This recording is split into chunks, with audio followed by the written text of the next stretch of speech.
৯ বছর Bahrain, Dubai ও কলকাতার প্রবাস জীবন শেষে দেশে ফিরে চায়ের ব্যবসা শুরু করে এখন ভাইরাল কুমিল্লার রনি সাহা। বিক্রি করছেন ৬২ রকমের চা। ৯ বছর বাইরে ছিলাম, আমি রেস্টুরেন্ট লাইনে ছিলাম। তো ওখান থেকে দেশে আসলাম, এসে ভাবলাম কি করব চিন্তা করতেছি। পরে ছোট করে আলিয়া মাদ্রাসা রুটে চকবাজার ওখানে দিলাম এক শাটার দোকান।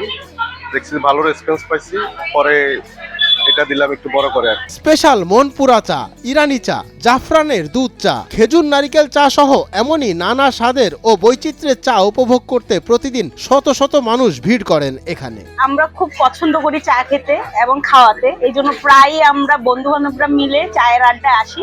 আর এখানে চা অনেক সুস্বাদু, তো প্রায় আসা হয়। সন্ধ্যার পর থেকেই এখানে বাড়তে থাকে ভিড়। রাত যত বাড়ে ততই জমে ওঠে চায়ের আড্ডা। তরুণ তরুণী থেকে শুরু করে বিভিন্ন বয়সী মানুষ এখানে এসে চায়ের স্বাদ উপভোগ করেন। সন্ধ্যার পর থেকে রাত্র ১টা পর্যন্ত আমাদের দোকান খোলা থাকে, তখন কাস্টমার থাকে, বিক্রি হয়।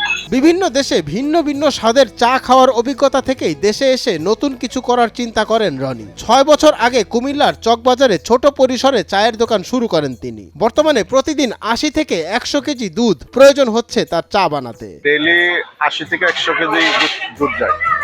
আর বেচা বিক্রি আল্লাহ দিলে ভালো। এখন তো শীতের সিজন চলতেছে, মোটামুটি ভালো। গরমের সিজন একটু কম চলে। বর্তমানে তার দোকানে ৫ জন কর্মচারী কাজ করছেন, যাদের সর্বোচ্চ বেতন ২০,০০০ টাকা। প্রতি মাসে দোকানের ব্যয় প্রায় ১,৭৫,০০০ টাকা হলেও প্রতিদিন ৮০০ থেকে ১,০০০ কাপ চা বিক্রি হয়। এখানে এখন বর্তমানে ৫ জন স্টাফ আছে, আমি নিজে সহ ৬ জন কাজ করি আর কি। চায়ের সাথে বৈচিত্র্য আনার পাশাপাশি নতুন নতুন রেসিপি নিয়ে পরীক্ষামূলক কাজ করে যাচ্ছেন রনি। আচ্ছা, এই চাটার নাম হলো মনপুরা চা। আমাদের এখানে স্পেশাল, বাংলাদেশের অনেক জায়গা থেকে ইনশাল্লাহ লোক আসে চাটা খাবার জন্য। তো এটা আমাদের একটা অনেক মশলা, সেটার মধ্যে মশলা দিয়ে বানানো হয়েছে। তারপর আমরা একটু সর দেবো এটার মধ্যে, যাতে ক্রেতারাও আরো নতুন স্বাদের চা উপভোগ করতে পারেন। মানুষের মুখে মুখে শুনেই আমরা কুমিল্লা স্থানীয়, তো সেজন্য আমরা চলে আসছি আর কি চায়ের আড্ডাতে। প্রায়ই আসি আমরা এখানে। আমরা সকলেই আসি, দূর দূরান্ত থেকে অনেকেই আসে, অনেক জায়গা থেকে আসে। চা ভালো হয়, উনি নিজে মালিক, নিজেই চা করে সরবরাহ করে।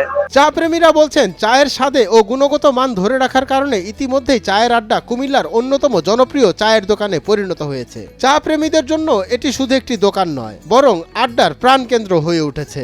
দেখতে তো পাচ্ছি মোটামুটি খুব মজা করে চা খাচ্ছি। আর কুমিল্লা চকবাজার চায়ের আড্ডার এখানে মানসম্মত চা পাওয়া যায়। অনেক দূর দূরান্ত থেকে কোনো কাস্টমার আছে, আমাদের কাছে ভালো লাগে। এই কারণে আসলে এখানে আমরা আসা।